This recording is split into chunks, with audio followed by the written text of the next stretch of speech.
l'État, remercier et féliciter les populations de Sédhiou pour leur accueil exceptionnel et leur faire savoir que le président a pris l'exacte mesure de leurs préoccupations en échangeant et en communiant directement avec elles. En 2015, le président de la République était venu ici, dans les mêmes circonstances, pour faire un conseil présidentiel suivi d'un conseil des ministres, à l'issue desquels un certain nombre d'engagements avaient été pris. Au total, c'est 200 milliards qui devaient être investis dans la région de Sédhiou pour améliorer la mobilité, parce que cette région est caractérisée par le fait qu'il y a beaucoup d'interruptions au niveau de la mobilité, qu'il fallait désenclaver la région. En 2022, c'est 289 milliards qui ont été investis.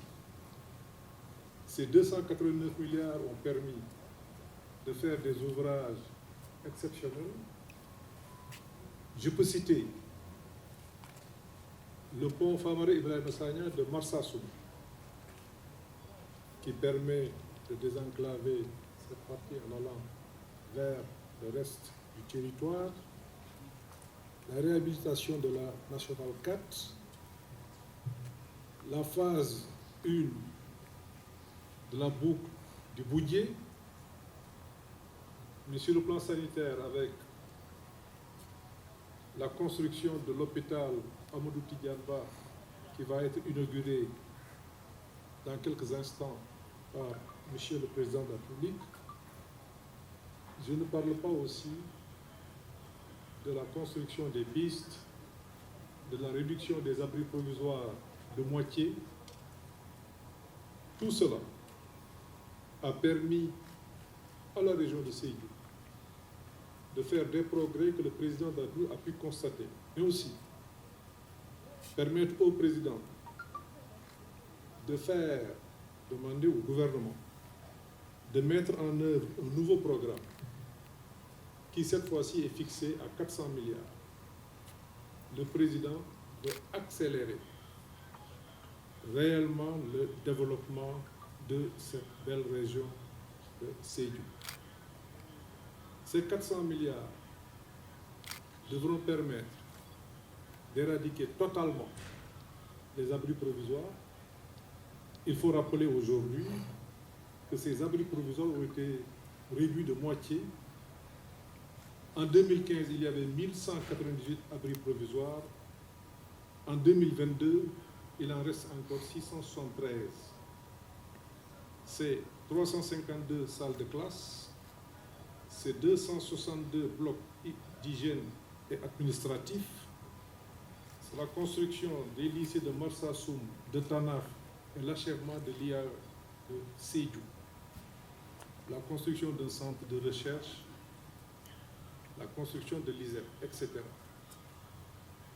Les 400 milliards devront permettre de régler essentiellement la question de l'électrification rurale, l'amélioration de la mobilité. Cette fois, ce sont les pistes de production qui vont être, surtout dans les départements de Bounkiling et de Goudomp,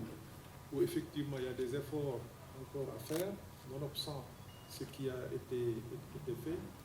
C'est le programme d'assainissement, le programme d'électrification et un programme hydraulique qui permettront à cette région de rattraper définitivement son retard, et ceci dans un délai qui n'excédera pas les 3 années à venir. Voilà un peu la quintessence des mesures que le président de la République a eu à prendre pour cette région. J'ai parlé d'infrastructures physiques, donc c'est plus simple à retenir, mais aussi il y a ce qu'on pourrait appeler les infrastructures sociales, que ce soit au niveau des bourses de sécurité sociale, que ce soit la carte d'égalité des chances, que ce soit le financement, que ce soit le financement notamment des femmes, que ce soit l'emploi des jeunes dans tous ces secteurs des instructions très claires ont été données au gouvernement. Et dans les prochains jours, des communications devront être faites en Conseil des ministres pour dire exactement à la population sénégalaise l'état d'exécution de ces directives présidentielles. kon mbokk yi ci gàttal maa ngi leen di nuyu ci turu président de la République ak ci turu gouvernement bi yëpp président di sant bu baax population Sédhiou ci teeru bi ñu ko teeru moom ak gouvernement mu ñëwoon fi nag ci 2015 am lu mu fi fekkoon mu am ay mbébét yi nga xam ni population bi amoon nañ ko moom mu am ci xalaat waxoon gouvernement bi ci jamono jooju nañu fexe def fi $200 milliards bi ñu ñëwee ba ci cappaandoo bi egsi fii en 2000 yi doog a ñëw rapport bi ñu def fekk nañu gouvernement bi def fi 289 milliards maanaam $200 milliards ak juróom-ñeent fukk yu teg biñ ko nattee gis nañ ni pont wu Marsassoum pont bi ñu dëppee Famara Ibrahima Sagna def nañ ko loolu dina yombal dem beeg dikk bi ndax buñ la nettalee niñ fi daan tukkee ci jamono jooju ñi bëgg a dem booru Ziguinchor wala ñi bëgg a dem booru Banjul buñ la nettalee li nga xam ne daan nañ ko gis daanaka da nga daan yéewu gis nañ ni ci wàllu njàng mi parce que lu ci nekk foog mag lu ma ci tànn parce que moo bëggee lim li ñu fi def yëpp mën naa wax ni xëy na tey fii la ñuy fanaan te fi mu nekk ni président ngi dem ci ubbi ji hôpital bi ñuy dippee Thierno Amadou Tidiane Ba moom lay war a inauguré nii te ñu war ci teew te hôpital boobu jar na $20 milliards. gis nañ ni ci wàllu dem beeg dikk bi lu bari def nañ ko ci gis nañ ni ci wàllu njàng mi lu bari def nañ ko ndax biñ fi ñëw 2015 li ñuy wax abri provisoire maanaam jël rek lu mel ni ay sàkket ak yu mel noonu xale yi nekk ci biir di ci jàng boo mësaan a jël li fi nekk ci ay barab yi ñuy jàngee ay salle de classe yoo xam ni ëppoon na junni genn wàll gi yëpp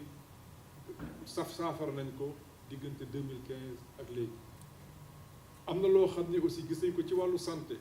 muy ay centre de santé yu fi def wala hôpital bi nga xam ne mi ngi koy inauguré gis nañ ni feebar yu bari wàññeeku na fi waaye gis nañ ni aussi nit ñi ci seen wàllu saafara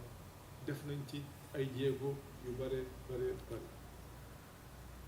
président nag bi mu xoolee mbir mi ne nañ ci def bi yoon ñaar lañ fi defoon li tax mu mën ko mooy Sédhiou dafa am potentiel li tax mu bëgg ko def it président dafa jël politique u équité maanaam fexe ba doomu Sénégal yépp ñu yemale leen loolu bokk na ci li tax mi ne nañ jël ci alalu réew mi fexe ba jël ci $200 milliards def ko fii ci Sédhiou ci ñetti at yi di ñëw loolu di ñaar ci li mu defoon ci bi mu fiy ñëw 2015 dina am ay points yi ñu ci def am na ci benn pont bu siiw boo xam ne population yëpp wax nañu ko mooy booy dem Bounkiling pont bi ñuy war a def foofu incha allah pont wu Tamento dinañ ko def te du yàgg am na ay tali yu fi nekk yoo xam ni dinañ ko yeggali mais dafa ne nañu xool li nga xam ne moom mooy dem ci dund nit ñi directement ñu mën cee fexe def ci loo xamante ni dina leen tax ñu mën a am ay revenu gën leen tax li nga xam ni gis nañ ko fii ci région bi ci seen ñàmbarte ci seen bëgg liggéey ñu jàppale leen ci ñi nga xam ne noonu la gën a gaaw ba nga xam ne li ma ci mën a wax rek ci wàllu mbay secteur primaire dinañ ci def incha allah $20 milliards. bi ñuy def présentation yi keroog bu ngeen dégloo ministre yi li ñu wax ba doon $10 milliards ak juróom président ne déedéet xeeb na loolu nañu fexe def ko $20 milliards ndax région bi ñu nekk potentiel bi mu am ci wàllu mbay foog ñu accélérer ko pour que région bi mën a dund ci li muy am mais aussi mën a fexe ba mën a jàppale yeneen région yi nga xam ni dend nañu ak moom ñu mën ci dund wala ñuy jaayi sax ba Ndakaaru leneen li nga xam ni président wax na ko mooy ci wàllu njàng mi abri provisoire nee na fii ak ñetti at wartu fi am dëgg la junni la woon dindi nañu juróomi téeméer yi waaye nee na non seulement nañ tabax école yu bees parce que population bi day dox mais li fi nekkoon ci abri provisoire fii ak ñetti at yi dina jeex. nee na ci wàllu courant électrification rurale notamment dinañu fexe ba ñu électrifier village yëpp parce que loolu dafa bokk ci politique am muy électrification universelle. Ndakaaru ñun am nañu courant yeneen dëkk yi courant am na fa mais fii ci wàllu électrification donte courant am na ci ñu baree bari danañ ko war a baral ba nga xam ne képp koo xam ne doomu Sédhiou la nañu fexe ba nga am courant.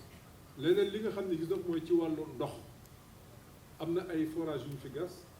am na ay château d'eau yu fi nekk am na aussi ay installation yoo xam ne bi ko président saytoo fekk na installation yooyu xaw a màgget nee na yi ci màggetoon yëpp dañ ko fexe bu bees mais nañu yokk capacité yi pour que problème mu ndox mi bañ ko fiy wax. lampadaire solaire boo demee ci dëkk yenn dëkku Ndakaar yi da ngay gis mbedd yi ñu éclairé nee na fii ci biir Sédhiou ci département bi ci région bi yëpp moo xam département de Goudomp wala beneen département de boo ñëwee ba Marsassoum nee na mbedd commune bu nekk ci biir région bi di leen la jox lu mu tuuti di leen la jox 200 lampadaire solaire ba nga xam ni jàpp nañ ni chef lieu yi dinañ ci mën a am de communes yi mais aussi yenn village yu bari dinañ ci mën a am. ci wàllu assainissement aussi assainissement bi def nañ ci ay jéego fii ci ville bi mais ci yeneen communes yi des na ay efforts yu ñu war a def loolu aussi président joxe na ci ndigal ba nga xam ne jàpp nañ ni fii ak ñetti at ku fi yàlla am ci waate ak jàmm gouvernement bi dinañu fekk lii nga xam ni wax na ko mu mën a saafarawu ba nga xam ni ci yeneen préoccupation la ñuy jàll ndax adduna moom nit la yàlla bindee noonu loo weesu rek da nga war a am lu ko ëpp lu ko gën te adduna noonu lay doxee mais bëgg na daal li ñuy wax les besoins primaires muy wàllu courant wàllu ndox wàllu assainissement gouvernement bi na ci taxaw boo tax mu jox gouvernement bi ay délais yu gàtt a gàtt ndax nee na premier ministre bi weer bu nekk war na ko defal communication pour wax ko engagement yi nga xam ni gouvernement bi jël na ko engagement yëpp dinañ koy matale di ko wax muy koy suivre moom ci boppam ndax li nga xam ne digaale na ko population yi mu doon loo xamante ni gouvernement bi dina ko def ba mu mën gouvernement bi nag fa mu koy teg ci liggéey la fa mu koy teg ci mettre en œuvre la vision du président ndax bu ñu fiy ñëw lépp loo xam ni président mi ko fi yëkkati lépp loo xam ni président mi ngi ko fiy wax c'est sa vision d'une part mais gouvernement bi di koy liggéeyloo techniciens yi liggéey ba nga xam ne ñu jàpp ni ñun ñëpp bu ñu jàppoo doon benn ànd li nga xam ni président bëgg na ko dinañ ko def ba mu mot sëkk ma leen di sant di leen gërëm di leen remercier encore ci turu président de la République ci teeru bi nga xam ni defal ngeen ko mais defal ngeen ko gouvernement ak ñi mu àndal ñëpp ci séjour bi nga xam ni bu neex la ñu ko am ci biir région de Sédhiou notamment ci département chef-lieu de région maa ngi leen sant di leen gërëm merci.